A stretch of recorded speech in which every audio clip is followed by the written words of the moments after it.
যে ইসলামিক খেলাফত কায়েম হওয়ার আগ পর্যন্ত দেশে ইসলামের যে পরিপূর্ণ স্বাদ আছে এটা পাওয়া সম্ভবপর হবে না। যদি এটা পরিপূর্ণ স্বাদ পেতে চান তাহলে ইসলামী খেলাফত লাগবে। যেমন আমরা চুরের বিরুদ্ধে যুগের পর যুগ আমাদের দেশের হুজুরা বয়ান করেছে, সুদের বিরুদ্ধে কত ওয়াজ হয়েছে আপনারা কি চিন্তা করতে পারেন? কিন্তু এই দেশে সুদ আছে না নাই? রাষ্ট্র ব্যবস্থায় সুদের উপর দাঁড়িয়ে আছে, তাহলে আপনি এখানে ওয়াজ করে ফায়দা কি হবে? আপনাকে আইন করতে হবে। আইন করে যেমন ইলিশ ধরা বন্ধ করেছেন, ফায়দা হয়ে গেছে। আইন করে যেমন পলিথিন বন্ধ করেছেন, আইন করে রাষ্ট্র থেকে সুদও বন্ধ করতে হবে। কথা বলেন ঠিক কিনা? জাকাত ভিত্তিক অর্থনীতি কায়েম করতে হবে। জাকাত ব্যবস্থা চালু হয়ে গেলে সুদের আর কোনো প্রয়োজন হবে না, ব্যাংক থেকে লোন নেওয়ার কোনো প্রয়োজনই হবে না। কিন্তু আমাদের দেশের মধ্যে চালু আছে অনইসলামিক সিস্টেম, অনইসলামিক অর্থ ব্যবস্থা। এমন একটা মেকানিজমের মধ্যে রাষ্ট্রকে ফেলে দেওয়া হয়েছে, আপনাকে বাড়ির ট্যাক্স দিতে হয় একবার, ইনকামের ট্যাক্স দিতে হয় একবার, আপনাকে জাকাত দিতে হয় একবার। আপনি মানুষ একজন, কত জায়গার মধ্যে আপনাকে আয় কর দিতে হচ্ছে।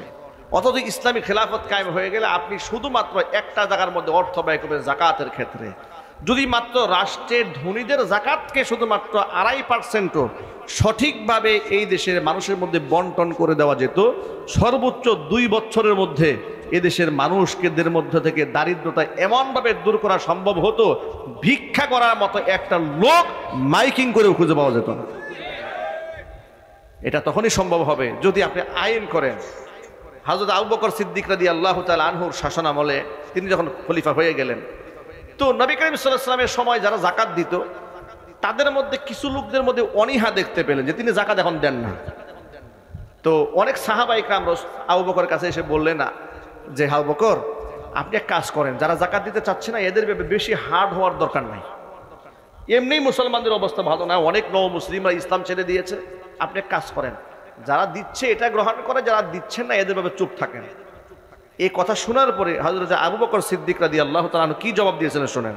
হযরত আবু বকর বলেন, আয়ানকুসুদ্দীনু ওয়া আনা হাইয়ুন, দ্বীনের সামান্য ক্ষতি হয়ে যাবে আর আমি আবু বকর জিন্দা থাকবো, তা তো হতে পারে না।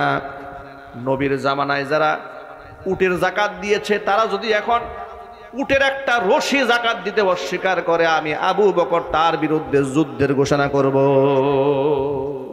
সুবহানাল্লাহ। আপনারা কি কল্পনা করতে পারেন যে ইসলামের যাকাত ভিত্তিক অর্থ ব্যবস্থার কত গুরুত্ব রয়েছে? হযরত আবু বকর সিদ্দিক রাদিয়াল্লাহু তাআলা আনহু যাকাত অনাদায়কারী ব্যক্তিদের বিরুদ্ধে যুদ্ধের ঘোষণা দিয়েছিলেন। আজকে সমাজের মুসলমানদের কত পার্সেন্ট লোক যাকাত দেয়?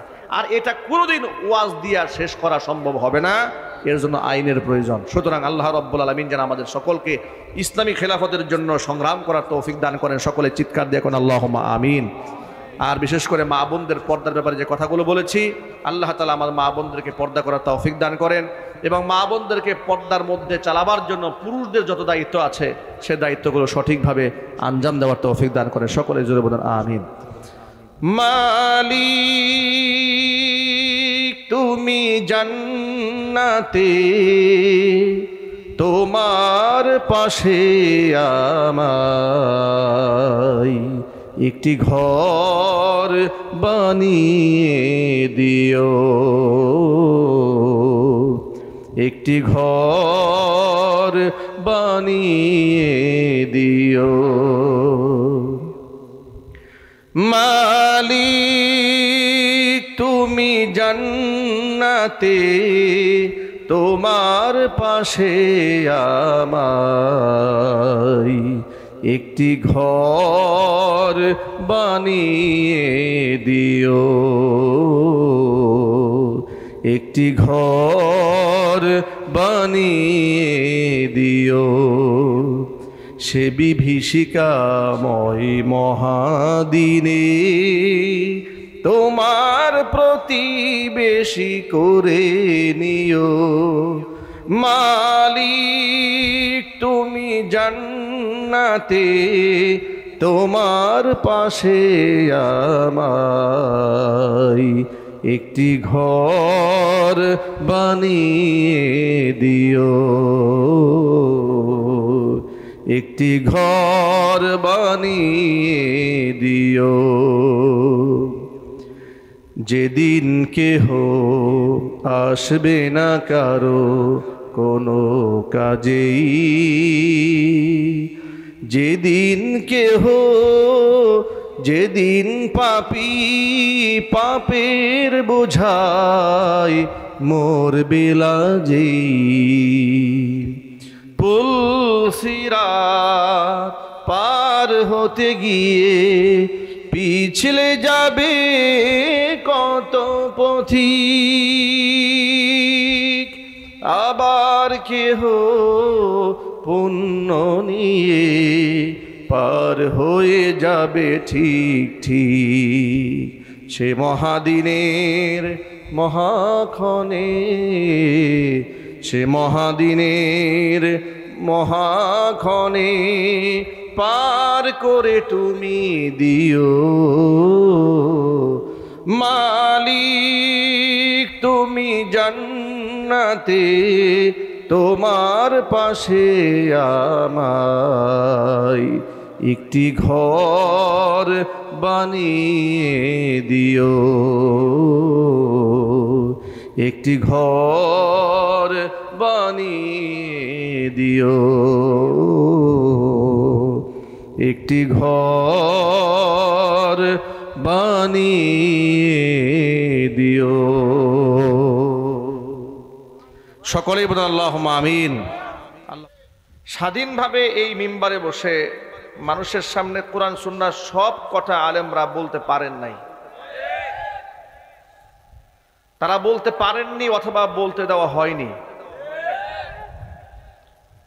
এমন বহু ঘটনা ঘটেছে, ওয়াজের প্যান্ডেলে বক্তা বয়ান করেছে, বক্তা বয়ান থেকে স্টেজ থেকে নেমেছে, বক্তা সহ কমিটির নাম লিস্ট করে মামলা হয়ে গেছে। এমন ঘটনাও ঘটেছে, বক্তা কথা বলছে, প্রশাসনের লোকেরা বক্তার সামনে থেকে মাইক কেড়ে নিয়েছে, দোয়া করার সুযোগ চেয়েছে, দোয়া করতে দেওয়া হয়নি, লাঠি দিয়ে মাইক্রোফোন বক্তার সামনে থেকে ফেলে দেওয়া হয়েছে। এমন বেয়াদবিমূলক আচরণ তারা করেছে, কথা বলতে হবে ঠিক কিনা? দেশ দ্বিতীয়বারের মতো স্বাধীন হয়েছে। স্বাধীন হওয়ার পরে এই দেশের মানুষ স্বাধীনতার যে স্বাদ আস্বাদন করছে, তার এক নাম্বার স্বাদ হচ্ছে এ দেশের মানুষ মন খুলে স্বাধীনভাবে কথা বলার স্বাধীনতা পেয়েছে, মতামত ব্যক্ত করার সুযোগ পেয়েছে, ভিন্ন মত ব্যক্ত করার সুযোগ পেয়েছে। ফেসবুকে এখন স্বাধীনভাবে মানুষ মতামত লিখতে পারেন, বলতে পারেন, কিন্তু 5ই আগস্টের পূর্বে, 5ই আগস্টের গণ অভ্যুত্থানের পরে ফেসবুক পোস্টগুলোর মধ্যে দেখবেন স্বৈরাচারের বিরুদ্ধে মানুষ কত খোলামেলা কথাবার্তা বলছে, কিন্তু তাদের আইডিগুলো ঘুরেই 5ই আগস্টের পূর্বে দেখবেন কথা বলার সুযোগ নেই। এই স্বাধীনতা তো আল্লাহ পাক আমাদেরকে দান করেছেন, ঠিক কিনা বলেন? দেশে কথা বলার স্বাধীনতা অর্জিত হয়েছে, এতেই যদি এত সুখ পাওয়া যায়, শান্তি পাওয়া যায়, যদি ইসলামের স্বাধীনতা এই যে দেশের মানুষ যদি পেত, তাহলে কত স্বাধীনতা যে পেত, কত সুখ পেত, কত সমৃদ্ধি পেত, এ জাতি কত উন্নত থেকে উন্নত শিখরে তারা পৌঁছে যেত, এটা কল্পনাও করা যায় না। আল্লাহর রহমতে আল্লাহ পাক আমাদেরকে মুসলিম পরিবারে দুনিয়াতে পাঠিয়েছেন। আমরা গর্বের সহিত বলি, ইন্নানি আনা মিনাল মুসলিমিন, আমি একজন মুসলমান। কিন্তু ইসলামের যে শান্তি, ইসলামের যে সুখ আছে, এর যে সমৃদ্ধি আছে, এর যে বিশালতা আছে, এর যে ব্যাপ্তি আছে, ইসলামের পরিপূর্ণ স্বাদ এদেশের মুসলমানেরা এখনো পর্যন্ত আস্বাদন করতে পারে নাই। ইসলাম তো ইমানের ব্যাপার, বিশ্বাসের ব্যাপার, একটা নিরাপত্তার ব্যাপার। ইসলাম পাওয়ার পরে যে নিরাপত্তা যেভাবে পাওয়া উচিত ছিল, সেভাবে কি দেশের মানুষ নিরাপত্তা পেয়েছে? পায়নি। এই নিরাপত্তা পাবে তখন যখন এই দেশে খেলাফত ব্যবস্থা কায়েম হয়ে যাবে। এদেশের মানুষ অনেক তন্ত্র দেখেছে, মন্ত্র দেখেছে, দেশ স্বাধীন হয়েছে 52 বছরে, অনেক রাজনীতিবিদদের উত্থান দেখেছে, পতন দেখেছে। শুধু একটা জিনিস দেখা বাকি আছে, সেটা হচ্ছে ইসলামের খেলাফত। ইসলামের খেলাফত কায়েমের আগ পর্যন্ত ইসলামের পরিপূর্ণ স্বাদ এদেশের মানুষ উপলব্ধি করতে পারবে না। কেন পারবে না একটু উদাহরণ দিয়ে বলি। ইসলামে পরিপূর্ণ স্বাদ না পেয়ে আমরা কিছুটা স্বাদ পেয়েছি। তার ব্যাখ্যা কি? তার ব্যাখ্যা হলো, ব্যক্তি জীবনে, পারিবারিক জীবনে আমরা যে যতটুকু ইসলাম পালন করেছি, মান্য করেছি, ততটুকু শান্তি পেয়েছি। যখনই আমরা ইসলামের আদর্শ থেকে নিজেকে দূরে সরিয়ে নিয়েছি, সেখানে অশান্তির আগুন দাও দাও করে জ্বলতে শুরু করেছে। উদাহরণস্বরূপ বলা যায় যে নারী তার ব্যক্তি জীবনে পর্দা করে চলে, সে তার দেহকে স্বাধীন করতে পেরেছে, তার দেহটাকে হেফাজত করতে পেরেছে, কুদৃষ্টি থেকে নিজেকে মাহফুজ রাখতে পেরেছে, এবং তার দ্বারা সমাজের মধ্যে কোনো অনিশ্চয়তা তৈরি হয়নি। পর্দার যে সুখ, এটা তিনি উপলব্ধি করতে পেরেছেন। তার ব্যাপারে মানুষের তির্যক মন্তব্য করার সুযোগই পায়নি। পক্ষান্তরে যে নারী স্বাধীনতার নামে নিজেকে ওপেন করে দিয়েছে, তারা কোনো সুখ পায়নি। তারা কি পেয়েছে? অপবাদের বোঝা পেয়েছে, কুদৃষ্টি তাদের উপর বর্ষিত হয়েছে, অসংখ্য মানুষের লোলুপ্য দৃষ্টি তাদের উপর পড়েছে, অসংখ্য মানুষ শুধু চোখ দিয়ে অসংখ্য বা তাদেরকে ধর্ষণ করেছে। অসংখ্য মায়েরা, বোনেরা আমার বক্তব্য শুনতে পাচ্ছেন, কান খুলে শুনে রাখুন। আল্লাহর নবী সাল্লাল্লাহু আলাইহি সাল্লাম বলেছেন, শুধুমাত্র লজ্জাস্থান দিয়ে জিনা করার নাম জিনা নয়, ওয়ালা আইনানি জিনাহুমান নাজরু, চোখেরও জিনা আছে। চোখ দিয়ে যে কুদৃষ্টি দিয়ে আপনি পরনারীর দিকে তাকিয়েছেন, এটা আপনার চোখের জিনা। ওয়াল উযুনানি জিনাহুমাল ইস্তিমা, কানের জিনা আছে, যে কান দিয়া গোপনে পরনারীর সাথে কথা বলে মজা পায়, কানের জিনা। অন্তরে বাজে কল্পনা করা, এটা অন্তরের জিনা। হাত দিয়ে স্পর্শ করা, হাতের জিনা। পা দিয়ে ওই দিকে এগিয়ে যাওয়া, পায়ের জিনা। এই সবগুলা উপসর্গ মানুষকে উৎসাহিত করে লজ্জাস্থান দিয়ে জিনা করার ক্ষেত্রে। যদি বলেন নাউজুবিল্লাহ। আল্লাহ নবী সাল্লাল্লাহু আলাইহি ওয়াসাল্লাম কি বলেছেন? কঠিন একটা কথা শোনেন। রাসূল বলেছেন যে নারী, এই ইকোটা একটু কমায় দেন অপারেটর ভাই, যে নারী গায়ের মধ্যে ঘর থেকে বের হওয়ার সময় জাজালো সেন্ট দিয়ে, স্প্রে দিয়ে, খুশবু দিয়ে বের হয়েছে, আল্লাহ নবী সাল্লাল্লাহু আলাইহি ওয়াসাল্লাম ওই নারীকে জেনাকার নারী বলেছেন। নাউজুবিল্লাহ বলবেন না? যে নারী গায়ের মধ্যে জাজালো সেন্ট দিয়েছে, তাকে রাসূল পাক সাল্লাল্লাহু আলাইহি ওয়াসাল্লাম জেনাকার নারী বলেছেন। এর মানে হলো, ওই নারী ঘর থেকে বের হওয়ার পরে তার গায়ের খুশবু যতগুলো পরপুরুষের নাকের মধ্যে পৌঁছে গেছে, যতগুলো পুরুষ তাকে মনে মনে কল্পনা করেছে, অসংখ্য মানুষ, অসংখ্য পুরুষদের নাকি ওই নারীর দেহের ঘ্রাণ পৌঁছে যাওয়ার কারণে তারা মনে মনে তাকে ভোগ করেছে। মনে মনে যতগুলো মানুষ ভোগ করেছে, ততগুলো পুরুষের সাথে জিনা করলে যে গুনাহ হয়, খুশবু জাজালু সেন্ট দিয়া ঘর থেকে বের হওয়ার কারণে মহিলার আমল নামার মধ্যে এতগুলা জিনার গুনাহ আল্লাহ লিখে দিয়েছেন। জোরে জোরে কান নাউযুবিল্লাহ। ইসলামের স্বাধীনতা, ইসলামের আহকামাত কিছু আছে ব্যক্তি জীবনে, কিছু আছে পারিবারিক জীবনে, কিছু আছে সামাজিক জীবনে বাস্তবায়ন করতে হবে, আর কিছু আছে রাজনৈতিক অঙ্গনে বাস্তবায়ন করতে হয়, কিছু আছে রাষ্ট্রীয়ভাবে বাস্তবায়ন করতে হয়।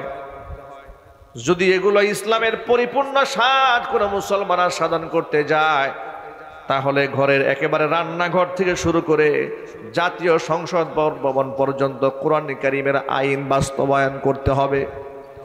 কোরআন কারীমের আইন যদি জীবনের সকল ক্ষেত্রে বাস্তবায়িত না হয়, একজন মুসলমান ইসলামের পরিপূর্ণ স্বাদ দুনিয়াতেও কোনোদিন আস্বাদন করতে পারবে না।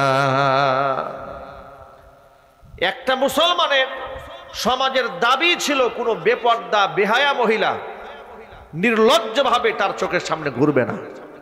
কথা বলতে হবে, ঠিক কিনা বলেন? এটা একটা মুসলিম সমাজের দাবি ছিল এটা। কারণ এই গাইডলাইন্স, এই বিধিবিধান, এই আহকামাত এই বিধান বান্দার উপর নাজিল করেছেন স্বয়ং আল্লাহ রাব্বুল আলামিন। একজন মুসলমান যদি ইসলামের দর্শনগুলো পরিপূর্ণ মানে পরকালেই সুখ পাবে, পরকালেই নাজাত পাবে, পরকালে জান্নাত পাবে। এতটুকুন অবস্থার মধ্যে সীমাবদ্ধ নয়, বরং দুনিয়াতে ব্যক্তির নিরাপত্তা পাবে, দুনিয়াতে আল্লাহ পাকের রহমত পাবে, দুনিয়াতে আল্লাহ রাব্বুল আলামিন আসমান থেকে তার উপর রহমতের বাড়ি বর্ষণ করবেন, এটা আল্লাহর ওয়াদা আছে। কোরআন মাজিদ আল্লাহ পাক বলেছেন, লাউ আন্না আহলাল কুরা আমানু ওয়াত্তাকাউ লাফাতাহনা আলাইহিম বারাকাতিম মিনাস সামাই ওয়াল আরদ। জনপদের লোকেরা যদি ঈমান আনে আমি আল্লাহর উপরে, তাকওয়া ভিত্তিক জীবন যাপন যদি করে, আসমান এবং জমিনের রহমতের দুয়ার তাদের জন্য আমি আল্লাহ উন্মুক্ত করে দেব। জোরে বলেন সুবহানাল্লাহ। প্রশ্ন হলো, আল্লাহ পাক আসমানের রহমত, জমিনের রহমত কিভাবে উন্মুক্ত করে, তার একটা উদাহরণ আপনাদের সামনে উপস্থাপন করি। নিশ্চয় আপনারা আফগানিস্তানের নাম শুনেছেন, শুনেন নাই? সেখানে 20 বছর আমেরিকার সৈন্যদের সাথে তালেবানদের লড়াই হয়েছে। কত বছর? টানা 20 বছর। আবার ইতোপূর্বে এই 20 বছরের আগেও 16 বছর লড়াই হয়েছিল রাশিয়ার সাথে, সোভিয়েত ইউনিয়নের সাথে। টোটাল যোগ করলে 36 বছর। 36 বছর লড়াই হয়েছে কুফফারদের সাথে আফগানের মাটিতে মুসলমানদের। আফগানের মাটিতে কাফিররা এই পরিমাণ বোমা, এই পরিমাণ সেখানে মিসাইল নিক্ষেপ করেছে, বোমা হামলা করেছে, গুলি বর্ষণ করেছে, বৃষ্টির মতো বিমান থেকে তারা সেখানে বোমা হামলা করেছে। বহুত অঞ্চল আছে পৃথিবীতে, আমার মনে হয় যে এত বৃষ্টির ফোঁটাও পড়ে নাই, এত বোমা এই মাটি তারা ব্লাস্ট করেছে। এত বুম্পিং, এত নির্যাতন, এত জুলুমের পরেও সেখানে মুসলমানরা শাহাদাত বরণ করেছে প্রায় 70,000-এর উপরে। সুবহানাল্লাহ বলেন। 20 বছরের ইতিহাসে 70,000-এর উপর আফগান তালিবান মুজাহিদ শহীদ হয়েছে, কিন্তু নতি স্বীকার করে নাই। নতি তারা স্বীকার করেছে যারা পৃথিবীর শাসন করে। 48টা দেশের সৈনিকদেরকে সাথে নিয়ে ন্যাটো জোট বাহিনী গঠন করেছিল আমেরিকা। সবাই মিলে সকল দেশের অর্থনৈতিক সাপোর্ট, অস্ত্রের সাপোর্ট, সৈনিক সাপোর্ট সব নিয়ে চড়াও হয়েছিল মুসলমানদের দেশ আফগানকে দখল করার জন্য। 20 বছর লড়াই করার পরে নতি স্বীকার করে অস্ত্রপাতি ফেলে আফগানের মাটি ছেড়ে লেজ গুটিয়ে পালিয়ে যেতে কুফফারেরা বাধ্য হয়েছে। যাদের সাথে লড়াই হয়েছে তাদের এক একজনের হাতে ছিল ভারী, খুব ভারী অস্ত্র নয়, শরীরে বহন করা যায় এমন অস্ত্র, কিন্তু তারা এতটাই দুনিয়া ত্যাগী ছিলেন, আল্লাহ ভীরু ছিলেন তালেবানের মুজাহিদরা। আমি দেখেছি অনলাইনে কিছু মুজাহিদদের ছবি, এক পায়ে এক স্যান্ডেল, বাম পায়ে আরেকটা স্যান্ডেল পরা। যখন তাদের বিজয় হলো তখন 5 জন সৈনিক মিলে একটা স্টেট দখল করে ফেলেছে। আল্লাহু আকবার বলেন। এভাবে তারা যখন দেশ দখল করে নিলেন, নেওয়ার পরে ওই দেশে পূর্বের আমেরিকার পুতুল সরকার মাদকের চাষ করত, আফিমের চাষ হতো, গাজার চাষ হতো আফগানের মাটিতে প্রচুর পরিমাণ। আর এই গাজা এবং আফিম বিক্রি করে তারা বৈদেশিক মুদ্রা অর্জন করত, অর্থনীতির চাকা সচল রাখত আফিম বিক্রি করে। এখন আমি আপনাদের কাছে ছোট্ট একটা প্রশ্ন করে, আপনারা বলেন তো, ইসলামে যারা মুসলমান, যারা বিশ্বাস করে আমার পরকালে আল্লাহ কাছে জবাবদিহিতা আছে, কোরআনে কারিমের প্রতিটি বিধান হাসি মুখে তাদের মেনে নিতে কোনো আপত্তি আছে? আরো চিৎকার দিয়ে বলেন। এখন আপনারা এক বাক্যে বলেন, মাদক ইসলামে হালাল না হারাম? আরো চিৎকার দিয়ে বলেন। এটা কি মানুষ হারাম করেছে না আল্লাহ হারাম করেছে? আল্লাহ হারাম করেছে। তালেবানরা আল্লাহ ভীরু, খোদা ভীরু, তাকওয়াবান, পরহেজগার, ক্ষমতার মসনদে আসীন হওয়ার পরে মুসলমানের খিলাফত কেমন হওয়া দরকার গোটা পৃথিবীর মানুষকে শিখিয়ে দিয়েছে। কোরআন বলে দিয়েছে, আল্লাযীনা ইম্মাক্কান্নাহুম ফিল আরদি আকামুস সালাতা ওয়া আতাবুজ যাকাতা ওয়া আমারু বিল মা'রুফি ওয়া নাহাউ আনিল মুনকার। কোন দেশের মধ্যে যদি আমি মুসলমানদের হাতে ক্ষমতা দেই, তারা 4 দফা কাজ করে। আকামুস সালাহ, এক নাম্বার, তারা রাষ্ট্রের মধ্যে নামাজ কায়েম করে, ও আতাউজ যাকাত, তারা যাকাত আদায় করে। 3 নাম্বার, ও আমারু বিল মারুফ, মানুষদেরকে সৎ কাজের আদেশ করে, ওয়া নাহাউ আনিল মুনকার, অসৎ কাজ থেকে তারা মানুষদেরকে নিষেধ করে। তালেবানরা এই কাজটাই করেছে, নিজেরা নামাজ কায়েম করেছে, যাকাত প্রদান করেছে, সৎ কাজের আদেশ দিয়েছে, অসৎ কাজ থেকে নিষেধ করেছে। ইসলামী শরীয়ত, কোরআন সুন্নাহ এলাও করে না এমন সমস্ত দর্শন, সমস্ত কার্যক্রমকে তারা রাষ্ট্রীয়ভাবে আইন করে নিষিদ্ধ করে দিয়েছে। জোরে বলেন সুবহানাল্লাহ। যেমন কি কি আইন করেছে শোনেন। পুরুষের জন্য মুখের দাড়ি রাখা বাধ্যতামূলক করে দিয়েছে, রাষ্ট্রীয়ভাবে নারীদের জন্য পর্দাকে বাধ্যতামূলক করে দিয়েছে, সুদ ঘুষ দুর্নীতি একেবারে জিরো টলারেন্স, কোনো প্রকারের কোনো সুদের মামলা নাই, ঘুষের মামলা নাই, জিনা ব্যভিচারের তো প্রশ্নই আসে না। চিল্লায় কোন আল্লাহু আকবার। পশ্চিমা স্টাইলে পোশাক পরে, জিন্সের প্যান্ট পরে মেয়েরা রাস্তায় ঘুরবে, এ তো কল্পনার বাহিরে। বরং ওই ধরনের খোলামেলা পোশাক দোকানে বিক্রি করাকে আইন করে রাষ্ট্রীয়ভাবে তারা নিষেধ করে দিয়েছে। যারা পোশাকের অশালীনতাকে আইন করে নিষেধ করে, তারা মাদক ব্যবসাকে জিয়ায় রাখবে নাকি?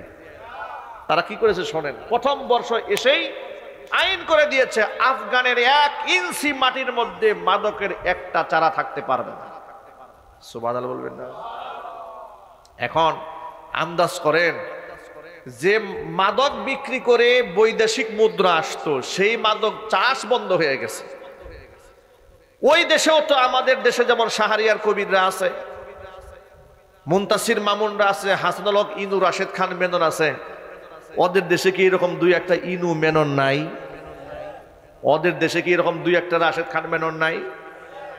2-1টা মুরগি চূড়া নাই? আছে। ওরা বলতে শুরু করলো, মোল্লারা ক্ষমতায় আসছে, এসেই একেবারে দিছে অর্থনীতির 12টা বাজাইয়া। দেশ চালাবে কেমনে হুজুররা? ওরা দেশ চালাবে কিভাবে? মাদকের চাষ বন্ধ করে দিয়েছে, আফিমের চাষ বন্ধ করে দিয়েছে, বিদেশি যদি টাকা না আসে রাষ্ট্র কেমনে চলবে? মাথা নষ্ট হয়ে গেছে। তালেবানরা কি করলো শোনেন। যে মাটিতে আগে আফিমের চাষ হয়েছে, গাঁজার চাষ হয়েছে, তালেবান সরকার ঘোষণা করলো ওই মাঠে আর একটা আফিমের চাষ হবে না, কোনো মাদকের চাষ হবে না। প্রত্যেকটা জমিনের মধ্যে তোমরা জান্নাতি ফল আনারের চারা লাগাইয়া দাও। আনার চাষ করেছে, হেক্টরের পরে হেক্টর জমিতে তারা আনার চাষ করেছে। এমন বাম্পার ফলন হয়েছে, ওই যে আল্লাহর ওয়াদা আছে না,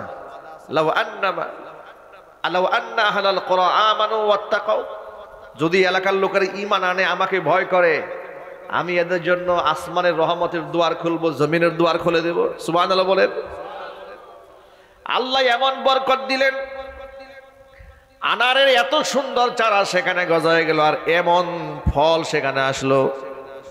আনারের দানাগুলো ভারত, বাংলাদেশ, পাকিস্তানের আনারের দানার মতো ছোট ছোট দানা নয়, স্পেশাল আনার। দানাগুলো বড় বড়, একেবারে রসালো। অনলাইনে আপনারা এটার প্রতিবেদন দেখতে পাবেন, ইউটিউব সার্চ করে ওদের আনারের সাইজগুলো দেখতে পারবেন। এত বেশি বাম্পার ফলন হলো, নিজেরা সেখান থেকে সুস্বাদু ফল খেয়েছে, বিদেশে তারা আন্তর্জাতিক বাজারে বাজারজাত করেছে। বেশি ফলন হওয়ার কারণে আনার দিয়া জুস বানিয়ে দিয়েছে। গোটা পৃথিবীতে ফিলিস্তিন ইসরায়েলের যুদ্ধকে কেন্দ্র করে ইসরায়েলি প্রোডাক্ট যখন গোটা পৃথিবীর মুসলমানরা বর্জন করেছে, Coca Cola, 7 Up, Fanta, RC Cola মুসলমান যখন ছেড়ে দিল, এই সুযোগে আফগানের তালিবান মুজাহিদরা ইনসাফের সাথে ওই আনারের রস দিয়া এমন একটা জুস বানিয়ে দিয়েছে, নাম দিয়েছে সাফা কোলা। সাফা কোলা বানিয়ে বিশ্ব দরবারে এই পানীয়টাকে হাজির করে দিয়েছে। আমেরিকা তার ল্যাবে টেস্ট করে দেখি, এত সুস্বাদু আর দেহের জন্য এত উপকারী জুস বিশ্বে আর কেউ বানাতে সক্ষম হয় নাই। জুসের মধ্যে কোনো ভেজাল নাই, কোনো প্রিজারভেটিভ নাই, কোনো প্রকার সিগারেট নাই, কোনো প্রকার রং নাই। আমাদের দেশেও তো ম্যাঙ্গো জুস পাওয়া যায়, কিন্তু ম্যাঙ্গোটা আম দিয়া হয় না, ম্যাঙ্গো জুস হয় মিষ্টি কুমড়া দিয়া। ঠিক কিনা বলেন? আমি রাজশাহী অঞ্চলে প্রোগ্রাম করতে গেছি, বললো হুজুর এ প্রাণের যে জুস খায়, বলে হ্যাঁ, যে এই প্রাণের ফ্যাক্টরি, জুসের ফ্যাক্টরি এই অঞ্চলে আছে, কিন্তু বিশ্বাস করেন হুজুর, যে আমের রস দিয়ে এরা জুসটা বানায়, যদি আপনি ওই আমটা দেখেন, যদি আপনি ওই আমের সাইজ দেখেন, ওই আমের কালার দেখেন, আপনি ঘেন্নায় বমি করে দিবেন। এগুলা দিয়ে একেবারে সুস্বাদু স্যাগারিন দিয়ে, গ্রান দিয়ে তরতাজা টাটকা ম্যাঙ্গো জুস বানাই দিচ্ছে। ধান্দাবাজির তো একটু সীমা থাকা দরকার। আফগানের মাটিতে এমন ধান্দাবাজির কি সুযোগ আছে? সুযোগ নাই। আমেরিকা ল্যাবে টেস্ট করে দেখেছে অনেক উন্নত, অনেক চমৎকার, অনেক সুস্বাদু। ওদের যে প্রথম চালান কয়েক লক্ষ গ্যালন, কয়েক লক্ষ লিটার সর্বপ্রথম আমেরিকা কিনে নিয়ে গেছে। আপনারা আন্দাজ করেন, যে আমেরিকা তালেবানদেরকে সারা জীবন সন্ত্রাস বলেছে, মৌলবাদ বলেছে, জঙ্গিবাদ বলেছে, সারা জীবন বড় এদের বদনাম বলেছে, আর এদের তৈরিকৃত প্রোডাক্ট এখন এদের পছন্দের শীর্ষ তালিকায় চলে গেছে। চিল্লায় করেন সুবহানাল্লাহ। আল্লাহ পাক কিভাবে দয়া করেন লক্ষ্য করেন। অর্থনীতির চাকা ঘুরতে থাকলো, আফগানের মুদ্রাস্ফীতি এমন ভাবে নিচে নেমে গিয়েছিল, ইউএস ডলারের মোকাবেলায় আফগানের মুদ্রা চলে গেছে 100 টাকার উপরে। মাত্র 2 বছর অর্থনীতির চাকা এই হুজুরেরা, মুল্লারা, তালেবুল এলেমরা আল্লাহর উপর ভর করে দুর্নীতি বন্ধ করার কারণে এমন ভাবে তারা কন্ট্রোল করতে সক্ষম হয়েছেন। বেশি দিন আর যেতে হবে না, গোটা পৃথিবীর শক্তিশালী মুদ্রা ইউএস ডলারকেও মুসলমানদের টাকা ছাড়াইয়া যাবে। জোরে কোন সুবহানাল্লাহ। যেই জমিনে মাদকের চাষ মুসলমানরা বন্ধ করেছে, আল্লাহ তাআলা ওই জমিনের মধ্যে পান্নার খনি দান করেছেন। জোরে বলেন সুবহানাল্লাহ। আচ্ছা, পান্না সম্পর্কে আপনাদের আইডিয়া নেই, আপনাদেরকে ছোট্ট একটা আইডিয়া দিই। কিছুদিন আগে উপমহাদেশের সর্বশ্রেষ্ঠ ধনী, গোটা পৃথিবীর অন্যতম ধনী মুকেশ আম্বানির ছেলে বিয়ে হয়েছে ভারতের। মুকেশ আম্বানি এবং নীতা আম্বানি, তাদের ছোট ছেলের বিবাহ হয়েছে। ওই বিবাহকে কেন্দ্র করে পৃথিবীর সেরা সেরা ধনী সেলিব্রিটি, তারকা, নায়ক নায়িকা, গায়ক গায়িকা, এমনকি বিজনেসম্যান যারা আছেন, তারা তাদের দাওয়াতে এসে সামিল হয়েছেন। যেমন বিল গেটস, পৃথিবীর সেরা ধনী, এদের দাওয়াতে আপ্যায়িত হয়েছেন। আমাদের ডক্টর মোহাম্মদ ইউনুস, বাংলাদেশের, যিনি আপনার নোবেল বিজয়ী, আলহামদুলিল্লাহ বলেন, বাংলাদেশ থেকে মাত্র একজনই ইনভাইটেড হয়েছেন সেখানে, সেটা ডক্টর মোহাম্মদ ইউনুস। এরপরে সেখানে মার্ক জুকারবার্গ, ফেসবুকের যে মালিক, তিনি সেখানে দাওয়াত গ্রহণ করেছেন। এলিন মাস্ক, গোটা পৃথিবীর সবচেয়ে ধনী, বর্তমানে 1 নাম্বার ধনী, দাওয়াত গ্রহণ করেছেন। এর মানে এমন একটা অনুষ্ঠান সে করেছে, পৃথিবীর যত ধনী আছে সব এক জায়গায় গিয়ে জমা করেছে। সেই অনুষ্ঠানে মুকেশ আম্বানি, যেহেতু সে গোটা ওয়ার্ল্ডের মধ্যে সেরা ধনীদের একজন, তার স্ত্রী নীতা আম্বানি গলার মধ্যে পান্নার একটা নেকলেস পরেছিল, যা পত্রিকাতে আমি পড়েছি। পত্রিকার পাতায় পড়ে দেখলাম যে নেকলেসটা সে পরেছে পান্নার দ্বারা তৈরি, গ্রিন কালারের। এটার মূল্য হচ্ছে বাংলা টাকার প্রায় 350 কোটি টাকার উপরে। একটা চেনের দাম, একটা নেকলেসের দাম, যে মাত্র কয়েকটা পাথর জমা করার কারণে যে পাথরের মূল্য 350 কোটি টাকার উপরে হয়, এইরকম অসংখ্য পান্নার খনি আল্লাহ তাআলা মুসলমানদের পায়ের নিচে আফগানের মাটিতে ঢেলে দিয়েছেন। অর্থনীতির চাকা কেমনে ঘুরে দেখেছেন? লাউ আন্না আহলাল কুরআ আমানু ওয়াত্তাকাউ লাফাতাহনা আলাইহিম বারাকাতিম মিনাস সামাই ওয়াল আরদ। জমিনের লোকেরা ঈমান যদি আনে আর আমাকে ভয় করে চলে, আসমান এবং জমিনের রহমতের সমস্ত দুয়ারগুলো আমি এইভাবে উন্মুক্ত করে দেই। সুতরাং প্রিয় ভাইয়েরা আমার, মুসলমান যদি গোটা সমাজের মধ্যে আল্লাহকে ভয় করে চলতে পারে, আমার মায়েরা নিরাপত্তা পাবে, বোনেরাও নিরাপত্তা পাবে। যদিও নারীবাদীদের নামে অসংখ্য সংগঠন বাংলাদেশে তৈরি হয়েছে, কিন্তু আজ পর্যন্ত নারী অধিকার এই দেশের মেয়েরা পায় নাই। নারী অধিকার পেয়েছে? আরো চিৎকার দিয়ে বলুন, পেয়েছে? এখনো পর্যন্ত কোন নারী রাতের বেলায় একাকী চলতে পারবে সাহস আছে? না, নাই। দিনের বেলাতেই তো যেতে পারে না। স্কুলে একটা মেয়েকে নিয়ে গার্জিয়ান সহ দাঁড়িয়ে থাকতে হয়। কথা বলেন। ছোট মেয়েকে নিয়ে যেমন বাপ মা পেরেশান হয়ে থাকেন, বড় মেয়েকে নিয়ে হুবহু পেরেশান হয়ে থাকেন। তাহলে এত বছর নারী অধিকার, নারী ক্ষমতায়ন, নারীর সম্ভ্রম, নারী এত অধিকার, এত সংগঠন, এত কিছু বানাইয়া নারী অধিকার নিশ্চিত করতে পারেন নাই, ধর্ষণ বাংলাদেশ থেকে বন্ধ করতে পারেন নাই। কোরআন মাজিদকে ফলো করেন। আল্লাহ পাক কি ফর্মুলা দিয়েছেন? আল্লাহ রাব্বুল আলামিন বলে দিয়েছেন, ইয়া আইয়ুহান নাবিয়্যু কুল লিআজওয়াজিকা ওয়া বানাতিক ওয়া নিসাইল মুমিনিনা ইউদনিনা আলাইহিন্না মিন জালাবিবিহিন যালিকা আদনা আন ইউরাফনা ফালা ইউযাইন ওয়া কানা আল্লাহু গফুরার রহিমা। নবীজি, আপনি আপনার মেয়েদেরকে বলুন, আপনি আপনার স্ত্রীদেরকে বলুন, আপনার কন্যাদেরকে বলেন, আপনি মুমিন নারীদেরকে আপনি বলে দেন, প্রয়োজনে তারা যখন ঘরের বাহিরে যাবে তারা যেন নিজের চেহারা পরপুরুষের সামনে ওপেন করে বের হয়ে না যায়। ইউদিনিনা আলাইহিন্না মিন জালাবিবিহিন্না, জিলবাব দিয়ে তাদের চেহারা, গোটা দেহটা, বডিটা আবৃত করে যায়। জিলবাব দিয়ে যদি চেহারা ঢেকে যায় তো ফায়দা কি হবে শোনেন। আল্লাহ পাক নিজে ফায়দা বর্ণনা করে বলছেন, দালিকা আদনা আন ইউরাফনা ফালা ইউযাইন। এতে করে দালিকা আদনা আন ইউরাফনা, সে যে একজন মুসলিম নারী, স্বাধীন নারী, এটা চেনা সহজ হয়ে যাবে। এটা মুসলিম নারী হিসেবে তাকে ভিন্নভাবে চেনা যাবে। ফালা ইউযাইনা, তাকে উত্ত্যক্ত করা হবে না, তাকে বিরক্ত করা হবে না, তিনি ইফতিজিংয়ের শিকার হবেন না। জোরে জোরে বলেন সুবহানাল্লাহ। তাহলে ইফতিজিং মুক্ত সমাজ গড়ার ফর্মুলা কোরআনে আছে না নাই? সবাই একটু জোরে বলেন, আছে না নাই? নিশ্চয় আছে। এই জন্য বর্তমানে অন্তর্বর্তীকালীন সরকার বাংলাদেশের সংবিধান নিয়ে বিরাট একটা প্যাচের মধ্যে আছে। কথা বলেন না কেন? বিরাট প্যাচের মধ্যে। যদি প্যাচটাকে আপনাকে বলি, তারা গণ অভ্যুত্থানে স্বৈরাচারকে বাংলাদেশ থেকে হটাবার পরে এদেশের জনগণ তারা শপথ গ্রহণ করলো কিসের উপরে? স্বৈরাচারীর তৈরিকৃত বানানো যে একটা বানোয়াটি ভণ্ড একটা সংবিধান আছে, এই ভণ্ড সংবিধান অনুযায়ী শপথ গ্রহণ করেছে। নিজেরা স্বৈরাচারীর গর্তের মধ্যে পা ঢুকাই দিয়েছে। এখন ফ্যাসাদে পড়ে দিয়েছে।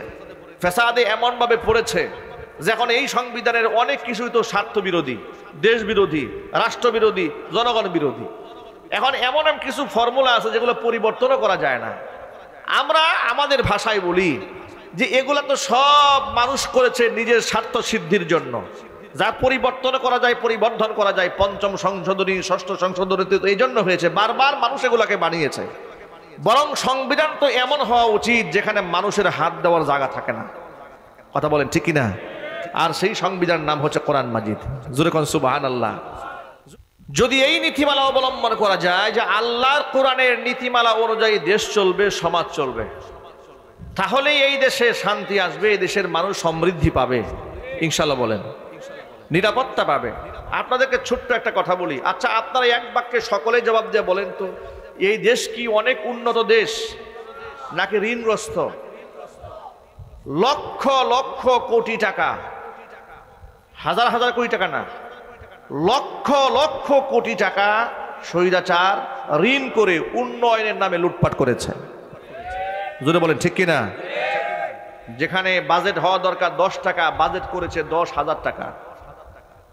যেখানে বাজেট হওয়া দরকার 10,000 টাকা, সেখানে বাজেট করেছে কোটি টাকা। যেখানে কোটি টাকার বাজেট হওয়ার কথা সেখানে 100 কোটি টাকা বাজেট করেছে। যেখানে 100 কোটি টাকার বাজেট হওয়ার কথা সেখানে লক্ষ কোটি টাকা বাজেট করেছে। জোরে বলেন ঠিক কিনা? আচ্ছা, ভাত হয়েছে কিনা এটা বোঝার জন্য কি সবগুলা চাল টিপতে হয় নাকি 2-1টা টিপ দিলেই চলে? তা আমি আপনাদের সামনে একটা টিপ দেই বোঝার জন্য ওরা কি করেছে। যখন গণ অভ্যুত্থানের সময় মেট্রো রেলে দুষ্কৃতিকারীরা আগুন দিয়েছিল, তথ্য সাপেক্ষ তারা কারা দিয়েছে নিশ্চয়ই এক সময় ইনশাল্লাহ বের হয়ে আসবে। মেট্রো রেল স্টেশনে মিরপুরে আগুন দেওয়া হলো, কিছু ট্রেনের বগি ক্ষতিগ্রস্ত হলো। তখন স্বৈরাচারী মেট্রো রেল স্টেশন পরিদর্শন করে চোখের পানি ছেড়ে কান্নায় ভেঙে পড়লেন। আহারে কত মায়া তার ট্রেনের জন্য। শত শত ছাত্র চোখের সামনে শহীদ হয়েছে, পঙ্গু হয়েছে, হাত হারিয়েছে, কান হারিয়েছে, মাথা হারিয়েছে। অসংখ্য সন্তানরা বাবা হারিয়েছে, অসংখ্য স্ত্রীরা স্বামী হারিয়েছে। দেশের গোটা রাজ্যটাকে, গোটা রাষ্ট্রটা রক্তে রঞ্জিত হয়েছে। শহীদের কাফেলায় সামিল হয়েছে শত শত তরুণ। যদি বলেন ঠিক কিনা? তাদের জন্য আপনি একবারও কাঁদলেন না, একটু দুঃখ প্রকাশ করলেন না, আপনি কাঁদলেন মেট্রো রেলের জন্য। এরপরে কেঁদে তিনি কি বললেন? তিনি স্টেটমেন্ট দিলেন, এই ট্রেন ঠিক করতে সময় লাগবে মিনিমাম 1টা বছর, কমপক্ষে 350 কোটি টাকা লাগবে। ঘোষণা দিয়ে দিল। কত টাকা? 350 কোটি টাকা লাগবে সারতে। সময় লাগবে কত বছর? 1 বছর। মোটামুটি দেখেন প্ল্যান করে ফেলছে। মানে এদের অবস্থা ছিল কোরাতের মতো, এরা যেতেও কাটবে, আসতেও কাটবে। এরা এগুলাকে গড়তেও কাটবে, ভাঙতেও কাটবে। কথা বলতে হবে ঠিক কিনা? এদের চুরির মিশনটা দেখেন। এরপরে স্বৈরাচারীর পতন হলো, গণ অভ্যুত্থানে নতুন সরকার ক্ষমতায় এলো। তারা মেট্রো রেলে মাত্র 1,26,00,000 টাকা দিয়ে ট্রেন ঠিক করে ফেলেছে। আলহামদুলিল্লাহ বলবেন না? কত টাকা? 1,26,00,000 টাকা। সময় লেগেছে 1.5 মাস। স্বৈরাচারী বলেছে সময় লাগবে 12 মাস, 1 বছর। বলেছিল 350 কোটি, সেখানে লাগলো কয় কোটি? 1,26,00,000। তাহলে দুর্নীতির মাত্রাটা কোন পরিমাণ চিন্তা করেন একটু। এটা শুধুমাত্র একটা ধান টিপ দিলাম বোঝাবার জন্য।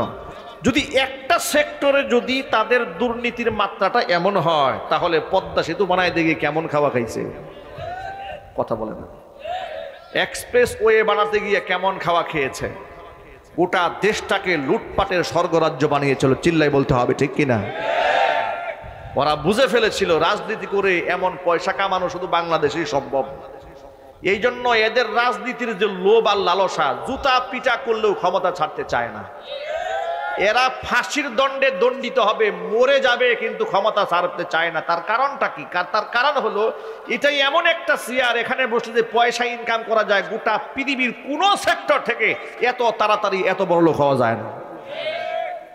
যার দরুন ছাত্রলীগ করে এক একজনের কোটি টাকার মালিক, শত কোটি টাকার মালিক। আচ্ছা, ছাত্রলীগ যে করে সে কি ছাত্র না শিক্ষক না বিজনেসম্যান? নিশ্চয়ই ছাত্র। কথা বলে না কেন?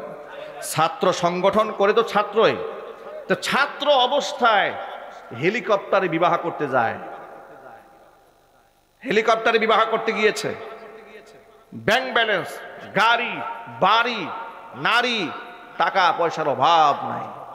পেয়েছে কোত্থেকে? এদেশের সাধারণ মানুষের টাকা নিয়ে তারা লুটপাট করেছে। জোরে বলতে হবে ঠিক কিনা? জোরে বলেন। আমি আপনাদেরকে ছোট্ট একটা কথা বলি। এই যে রাষ্ট্রে এত অবনতি, এত দুর্নীতি, হরিলুট হয়েছে, পুকুর দুর্নীতি হয়েছে, পুকুর চুরি হয়েছে, স্বাস্থ্য খাতে কি পরিমাণ দুর্নীতি হয়েছে। হসপিটালের একটা বালিশের দাম 6 লাখ টাকা, কলা গাছের দাম 50 লাখ টাকা দাম ধরেছে, দাম ধরে বাজেট করেছে। একটা পর্দার দাম 12 লক্ষ টাকা, একটা চামচের দাম 6 লাখ টাকা বাজেট করেছে। এইভাবে যদি বাজেট হয়, এই রাষ্ট্রের কি থাকে আপনারা বলেন? এই যে দ্রব্যমূল্যের দাম বেড়েছে, কেন বাড়বে না বলেন? ওরা তো আমাদের রক্তকে চুষে খেয়ে ফেলেছে। কথা বলেন না কেন আপনারা? এদেশের মুসলমানদের রক্ত চুষে শেষ করে ফেলেছে ওরা। আমার যুবকেরা এবার একটা ছোট্ট এক্সাম্পল দেই। দেশ যখন অর্থনৈতিকভাবে গোটা মন্দার মধ্যে চলে গেল, অবস্থা এমন হয়ে গেল, স্বৈরাচারী নিজে বলতে শুরু করলো রিজার্ভ খাওয়া শুরু হয়েছে আমার। এখন দেশের অর্থনীতি খেতে খেতে বাংলাদেশ ব্যাংকে যে রিজার্ভ আছে, রিজার্ভের মধ্যে হাত ঢুকিয়ে দিয়েছে। রিজার্ভ খাওয়া শুরু করে দেশটাকে ভিক্ষার ঝুলি হাতে ধরায় দেওয়ার চিন্তা করেছিল। রিজার্ভের মধ্যে হাত দেওয়া শুরু করেছে, কিন্তু নিজেদের ব্যয়ভার তারা কমাতে পারে নাই, বরং ব্যয়ভার কোন জায়গায় কমবে দেখেন। গত রমজান মাসে গোটা বাংলাদেশের সরকারি বেসরকারি সমস্ত অফিস আদালতে আনুষ্ঠানিকভাবে ইফতার প্রোগ্রাম তারা বন্ধ করে দিল। ইফতার প্রোগ্রাম কেন বন্ধ করেছে জানেন? তারা বলল যে ইফতার করতে গেলে তো অনেক টাকা পয়সা খরচ হয়, এই জন্য অপচয় যেন রোধ করা যায়, এই জন্য ইফতার প্রোগ্রাম বন্ধ। কত বড় পরহেজগার দেখছেন, উনি টাকা সেভ করার জন্য ইফতার বন্ধ করছে, কিন্তু হোলি উৎসব বন্ধ করে নাই। জোরে বলেন না, ঠিক কিনা বলেন? এমপি মন্ত্রীদের জন্য উইদাউট ট্যাক্স, ট্যাক্স ফ্রি গাড়ি, কি গাড়ি বাপরে বাপ, 5 কোটি 6 কোটি টাকার গাড়ি মাত্র 60 লাখ টাকা 80 লাখ টাকা দিয়া মন্ত্রীরা এমপিরা চালিয়েছে।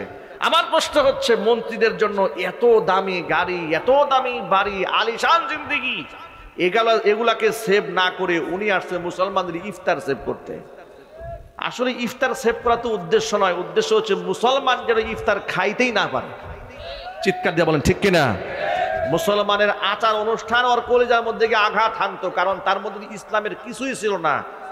ভালো করে খোঁজ খবর নিয়ে দেখবেন তার গায়ে মুসলমানের রক্তই খুঁজে পাবেন না, শ্রী শ্রী রক্ত পাবেন। কথা বলেন ঠিক কিনা, জোরে বলেন। সে কি করেছে? রমজান মাসে ইফতার বন্ধ করেছে। ঢাকা বিশ্ববিদ্যালয়ে ছাত্ররা কোরআন তেলাওয়াত করেছে রমজান মাসে। কেন কোরআন তেলাওয়াত করেছে? সেই ছাত্রদেরকে শোকজ করা হয়েছে। কি অপরাধ ছাত্রদের? সলিমুল্লাহ মুসলিম হলে 16 বছর মাইকে আজান দিতে দেওয়া হয় নাই। আন্দাজ করতে পারেন আপনারা?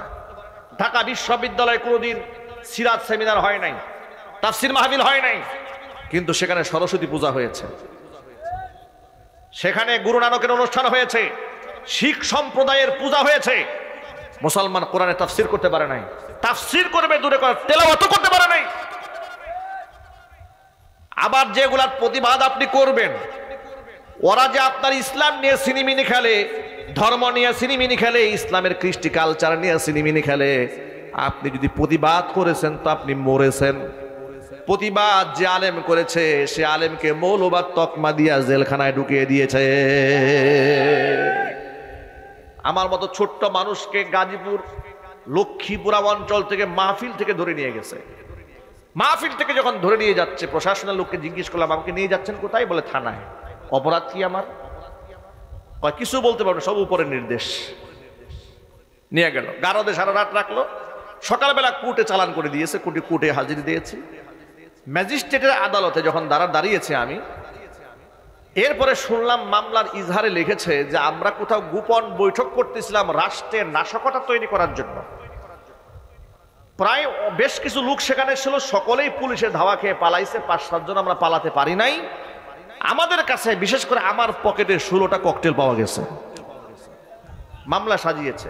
এই মামলা শুনে ইবলিশ শয়তান না জানে কত কাদা কাঁদছে, যাহারে এত শয়তান আমিও করি নাই যে শয়তান হাসিনা করে। কথা বলতে হবে ঠিক কিনা, জোরে বলো মুসলমান। এগুলা করে করে আমাদের নামে মিথ্যা মামলা সাজিয়েছে। আমার মসজিদ গুলাকে, আমার তিনটা মসজিদ ওরা পুলিশ দিয়ে ঘেরাও দিয়েছে। ইসরায়েলি পশু সৈন্যরা, ইহুদিরা যেমন মসজিদে আকসা জেরুজালেমটাকে ঘেরাও দিয়ে রাখে, আমার বুটবাজার কেন্দ্রীয় জামে মসজিদ সপ্তাহের পর সপ্তাহ এরা পুলিশ দিয়ে ঘেরাও দিয়ে রেখেছে। জিজ্ঞেস করেছি আপনারা এত পুলিশ আসছেন কেন? বলে আপনাদেরকে নিরাপত্তা দেওয়ার জন্য আসছি। বেটা, আমরা নিরাপত্তা চেয়েছি তোমাদের কাছে? নিরাপত্তা দিতে চেয়েছি। অথচ আমি যে বাসায় ভাড়া থাকতাম সেই বাসায় পুলিশের ওসি নিজে গিয়ে বলেছে মাদানী সাহেব যেন বাসায় উঠতে না পারে। উনি বাসায় উঠলে বাড়িওয়ালা আপনি সহ মামলা খাবেন। বাসায় থাকতে দেয় না আমাকে, বাসার থেকে উচ্ছেদ করে, আবার মসজিদে গিয়ে আমার পাহারা দেয়। চিন্তা করছেন? শয়তানি তো সীমা থাকা দরকার। ওদের এই শয়তানির কারণে বাংলাদেশের ওদের মতো নিকৃষ্ট প্রাণী এখন আর মুসলমানদের কাছে একজনও নাই। ওদের প্রতি মানুষের না আছে কোনো শ্রদ্ধা, না আছে কোনো ভালোবাসা, না আছে কোনো ভক্তি। অপকর্মের পাহাড় এরা বানিয়ে ফেলেছে।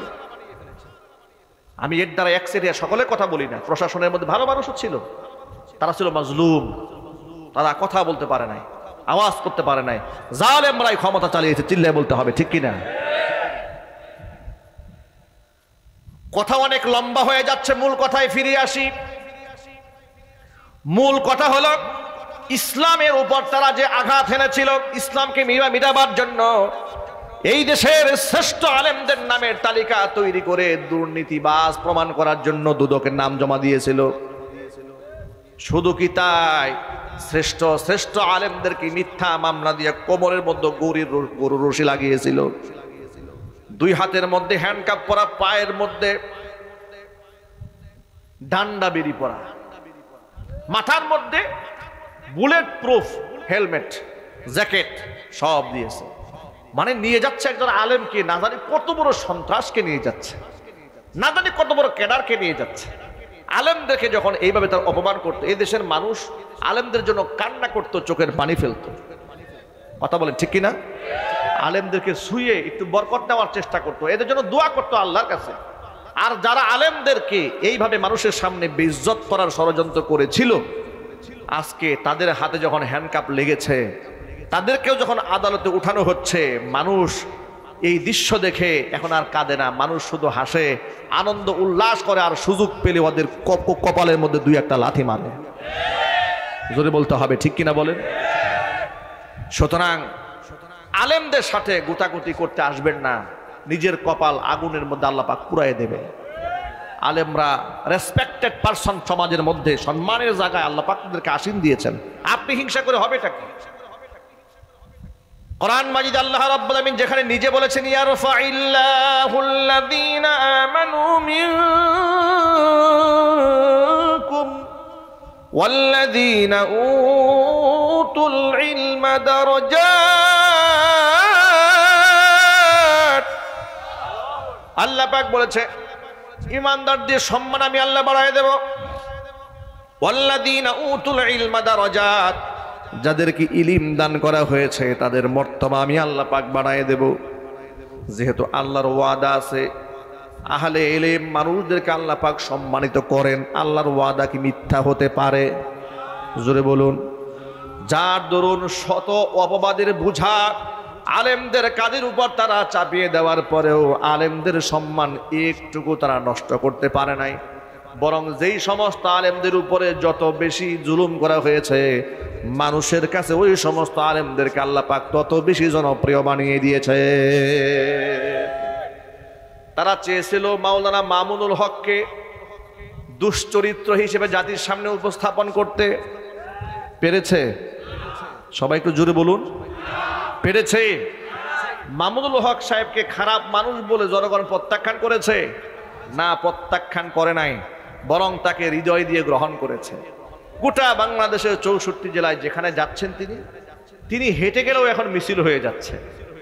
সুবহানাল্লাহ বলবেন না? হেঁটে গেলেও মিছিল হয়ে যাচ্ছে। এই তবাকাত আল্লাহ পাক তাকে দান করেছেন। শহীদ আল্লামা দেলোয়ার হোসেন সাঈদী রহমাতুল্লাহি আলাইহিকে রাজাকার, রাষ্ট্রদ্রোহী, যুদ্ধাপরাধী, মানবতা বিরোধী, এরপরে এখনো কিছু নাই যে তার নামে বলে নাই। 300 নারী দর্শন করেছে, এমন কথাও বলেছে। আচ্ছা, এমন কথা কয় বোতল খাইলে বলা যায়? কথা বলেন আপনারা। ওরা ডেট এক্সপায়ার গাঁজা খাইতো, এতে সন্দেহ নাই। জোরে বলতে হবে ঠিক কিনা বলেন? তা না হলে আলেমদের ব্যাপারে এমন বাজে কথা মুখ দিয়ে আসতো কেমন? এগুলা তারা করেছে। আচ্ছা, এগুলা করে কি এই মাওলানার প্রতি মানুষের খুব বিদ্বেষ তৈরি করতে পেরেছে? মানুষের অন্তরে এই মাওলানার প্রতি ঘৃণা তৈরি করতে পেরেছে? না, পারে নাই। বরং এই মাওলানা যখন শাহাদাতের সুধা পান করে দুনিয়া থেকে বিদায় হলেন, তারা জানাজা পড়ার জন্য কি একটা অবস্থা হয়েছিল চিন্তা করতে পারেন? আগে বলেন সুবহানাল্লাহ। এটা আসমানের ফয়সালা। এটা আপনি টাকা পয়সা দিয়ে, ক্ষমতা দিয়ে কোনোদিন পারবেন না। ক্ষমতা দিয়ে যদি সম্মান কুড়ায় রাখা যেত, সম্মান ধরে রাখা যেত, তাহলে স্বৈরাচারীর মতো, হাসিনা চোরের মতো পালিয়ে যেতে হতো না। কথা বলতে হবে ঠিক কিনা জোরে বলেন। সুতরাং যুবকেরা, তার জানাজা পড়ার জন্য অসংখ্য মানুষ পাগল পারা হয়ে গেল।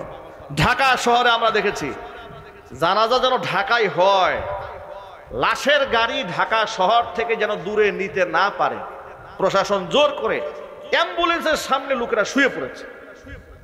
সুবহানাল্লাহ পড়ে। এই লোকটার সাথে মানুষের রক্তের সম্পর্ক নাই, আত্মীয়তার সম্পর্ক নাই, এমন একটা মানুষের জানাজা পড়ার জন্য মানুষের এমন পাগল। যখন তার ফাঁসির রায়টা দিয়েছিল, বাংলাদেশের প্রায় 280-র মতো আনুমানিক মানুষ একদিনে তার জন্য জীবন দিয়ে শাহাদাতের পেয়ালা পান করে দুনিয়া থেকে বিদায় হয়ে গিয়েছে। আল্লাহু আকবার বলেন। আমি তো আমার ভাষায় বলি, তার চাইতে জনপ্রিয় নেতা বাংলার মাটিতে আর সৃষ্টি হয় নাই। কথা বলতে হবে ঠিক কিনা বলেন? আপনি কিসের জনপ্রিয় নেতা? আপনার জন্য কয়জন জীবন দিয়েছে? স্বৈরাচারী হাসিনা নিজেকে খুব জনপ্রিয় মনে করতেন। আপনার বাবার মূর্তির মাথায় যখন পেশাব করা হলো, আপনার দলের লোকরা তখন কোথায় ছিল? কথা বলতে হবে, ঠিক কিনা জোরে বলেন। কয়জন মানুষ আপনার বাবার মূর্তি রক্ষা করার জন্য জীবন দিয়েছে? আপনাকে টিকায় রাখার জন্য কয়জন জীবন দিয়েছে? বরং আপনার দল করে সেই পরিচয় তারা দিবে না মৃত্যু পর্যন্ত। চিল্লায় বলতে হবে, ঠিক কিনা? এখান থেকে আপনারও শিক্ষা গ্রহণ করা উচিত। তওবা করেন, আর তওবা করলেই তো আপনি মাপ পাবেন না। বাংলাদেশের বিচার আপনার হতেই হবে ইনশাল্লাহ। বলেন। যে ট্রাইব্যুনাল তারা তৈরি করেছিল আলেমদেরকে ফাঁসির কাস্টে ঝোলাবার জন্য, সেই ট্রাইব্যুনালে তার বিরুদ্ধে অলরেডি গ্রেফতারি পরোয়ানা জারি হয়েছে। ইনশাল্লাহ সেদিন বেশি দূরে নয়, ইন্টারপোলের মাধ্যমে তাকে বাংলাদেশে ধরে আনা হবে। সে তো টাইম দিয়েছে ডিসেম্বর নাকি ঢুকবে। আমরা বলি, আপা আপনি ডিসেম্বর পর্যন্ত সময় নিলেন কেন? এই দেশের মানুষ তো খুব লালায়িত আপনারে পাওয়ার জন্য। আপনি এখনই আসেন, একবার চট করে আসেন। আপনি এই দেশের মানুষ চট করে আপনাকে ফাঁসির কাস্টে ঝুলাই দেওয়ার জন্য বহুত প্রতীক্ষা নিয়ে বসে আছে। কথা বলতে হবে মুসলমান, ঠিক কিনা বলেন?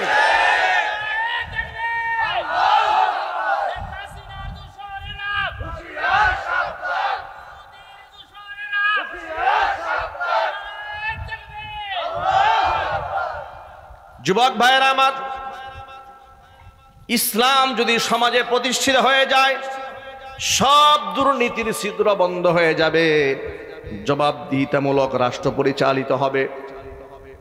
আপনি তখন যে কোনো ব্যক্তির ব্যাপারে জবাবদিহিতার কথা বলতে পারবেন, এছাড়া কোনোদিন বলতে পারবেন না। ছোট্ট একটা ঘটনা বললে খুব সহজে বুঝতে পারবেন। আপনাদের কষ্ট হচ্ছে নাকি? খলিফা আমিরুল মুমিনিন, খলিফাতুল মুসলিমিন ওমরে ফারুক রাদিয়াল্লাহু তাআলা আনহু, আল্লাহ রাব্বুল আলামিন কত বড় দুর্ধর্ষ, কত বড় শক্তিশালী, কত বড় তাকওয়াবান, কত বড় ঈমানদার আল্লাহ পাক তাকে বানিয়েছিলেন। হযরত উমর রাদিয়াল্লাহু তাআলা আনহু সম্পর্কে নবীজি সাল্লাল্লাহু আলাইহি সাল্লাম বলেছেন, যে রাস্তায় উমর হাঁটে সেই রাস্তায় শয়তানও হাঁটে না। সেই উমর একদিন জুমার নামাজে খুতবা পেশ করছিলেন। এমন সময় সামনে থেকে একজন মুসল্লি দাঁড়ায় বললেন, খলিফা খুতবা তো আপনারা শুনবো, কিন্তু খুতবা দেওয়ার আগে আমার একটা প্রশ্ন আছে, জবাব দিতে হবে আগে। কি প্রশ্ন বলুন? প্রশ্ন হলো, জিহাদের ময়দান থেকে যুদ্ধলব্ধ যেই পোশাক জামা পেয়েছিলাম, সেই পোশাক, সেই কাপড়ের টুকরা সবাই একটা করে পেয়েছে। আপনিও পেয়েছেন একটা, আমিও পেয়েছি একটা। কিন্তু আমি দেখতে পাচ্ছি আপনার গায়ে 2 টুকরাওয়ালা জামা, 2 টুকরা কাপড় আপনি কেমনে পেলেন? আমি পেলাম 1 টুকরা, আপনি কেন 2 টুকরা পেলেন? আগে জবাব দেন। সুবহানাল্লাহ বলেন। একজন অর্ধজাহানের শাসককে মসজিদের মিম্বারে শত শত মানুষের সামনে প্রশ্ন করে বসেছে, আপনার গায়ে 2 টুকরা জামা কেন, আমার গায়ে 1 টুকরা? আগে জবাব দেন। ওমরের মতো একজন মেজাজি মানুষ এই ক্ষেত্রে সামান্যতম গুসা করলেন না, রাগ হলেন না, মেজাজ দেখালেন না, বরং তার ছেলে আব্দুল্লাহকে ডাক দিলেন, আব্দুল্লাহ তুমি দাঁড়াও, তুমি এবার নিজে বলো আমি 2 টুকরা কাপড় কোথায় পেলাম? হযরতে আব্দুল্লাহ তার ছেলে, তিনি বললেন, যুদ্ধলব্ধ শব্দ সম্পদ থেকে আমার বাবা 1 টুকরাই পেয়েছে, আর আমি সন্তান হিসেবে আমি পেয়েছিলাম 1 টুকরা। যেহেতু আমার পিতা অবয়বে লম্বা, 1 টুকরা দিয়ে তার জামা হয় না, এই জন্য তার টুকরা এবং আমার টুকরা 2টা মিলে তিনি জামা গায়ে দিয়ে নিজে নিজে পড়েছেন। সুবহানাল্লাহ বলবেন না? আল্লাহু আকবার বলেন। এটা হচ্ছে মুসলিম খলিফার সোনালী অতীত। এই ইতিহাসগুলো আমাদের বাচ্চাদের পড়ানো দরকার। আমাদের শিক্ষা সিলেবাসে বাচ্চাদেরকে এই ধরনের ঘটনাগুলো যদি পড়ানো হয়, এই ছেলেরাই তো এক সময় দেশের এমপি হবে, মন্ত্রী হবে, শাসক হবে। কথা বলেন ঠিক কিনা? তারা ইনসাফগার হবে। আর এগুলা না পড়ায়া যদি আপনি লাল গরুর গল্প, এসো বন্ধু হই, নির্লজ্জতা, বেহায়াপনা, অশ্লীলতা, এগুলো যদি বাচ্চাদেরকে শেখান, এরা শিক্ষিত হবে না, এরা সব অমানুষ হবে। এগুলা, এই সমস্ত ঘটনা না শিখিয়ে আমাদের বাচ্চাদেরকে কি শেখানো হয়েছে জানেন? শেখানো হয়েছে মানুষের পূর্বপুরুষ ছিল বানর, বানর থেকে এসেছে। চিল্লাই কর নাউজুবিল্লাহ। বানরের বাচ্চারা সিলেবাস তৈরি করছিল। কথা বলেন ঠিক কিনা জোরে বলেন। এইভাবে তারা গোটা সমাজ থেকে ইসলাম দূর করার চেষ্টা করেছিল। আমি আপনাদের প্রতি যে আহ্বান জানাই, সেই আহ্বান হলো সমাজের সকল ক্ষেত্রে ইসলামের পরিপূর্ণ শান্তি যদি আমরা পেতে চাই, তাহলে সমাজে খেলাফত প্রতিষ্ঠার বিকল্প কোনো রাস্তা নাই। সুতরাং আগামীতে রাষ্ট্রে কারা ক্ষমতায় যাবেন, কারা ক্ষমতায় আসবেন সেটা আমি জানি না, তবে আমি একজন আলেম হিসেবে, মুসলমান হিসেবে আমার একটা হৃদয়ের দাবি, ইমানদার ব্যক্তিদেরকে আপনারা জাতীয় সংসদে পাঠাবেন ইনশাল্লাহ। বলেন, নামাজি ব্যক্তিদেরকে পাঠাতে চান কারা কারা? দুহাত দেখতে চান। নামাজি ব্যক্তিদেরকে পাঠাবেন।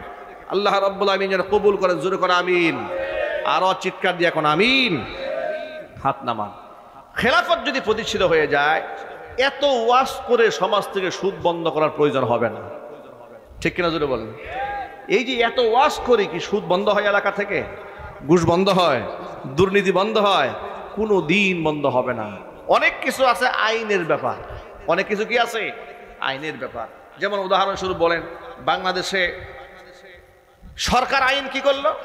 আইন করলো যে পলিথিন ব্যবহার করা যাবে না, অটোমেটিক পলিথিন বিক্রি বন্ধ হয়ে গেল। ইলিশ এটা ধরাও যাবে না, মারাও যাবে না, বিক্রি করা যাবে না। বাজারে এখন আর ইলিশ খুঁজে পাওয়া যায় না। যদি বাজারে ইলিশ ধরা যেত, খাওয়া যেত, আর বক্তাদেরকে দিয়ে 10 বছর ওয়াজ করানো হইতো যে ভাই আপনারা ইলিশ খায়েন না, ছোট ইলিশ খাইলে এটা মোটামুটি সগীরা গুনাহ হবে, বড় ইলিশ খাইলে কবিরা গুনাহ হবে। যদি এরকম একটা ওয়াজের ব্যবস্থা করা হতো, আপনারা কি মনে করেন দেশের মানুষ ইলিশ খাওয়া বন্ধ করে দিত? না, অনেক কিছু ওয়াজ বন্ধ হয় না, লাঠির প্রয়োজন হয়। কথা বলেন, ঠিক কিনা? যদি বলেন। সুতরাং ইসলামের পরিপূর্ণ স্বাদ যদি আমরা পেতে চাই, তাহলে নিশ্চয়ই আমাদেরকে খেলাফত কায়েম করতে হবে। ইসলামের পরিপূর্ণ সুখ যদি আমরা পেতে চাই, আল্লাহ রাব্বুল আলামিন যেন ইসলামী খেলাফত আমাদের দেশের মধ্যে কায়েম করার তৌফিক দান করেন। সকলেই জোরে করেন আল্লাহুম্মা আমিন।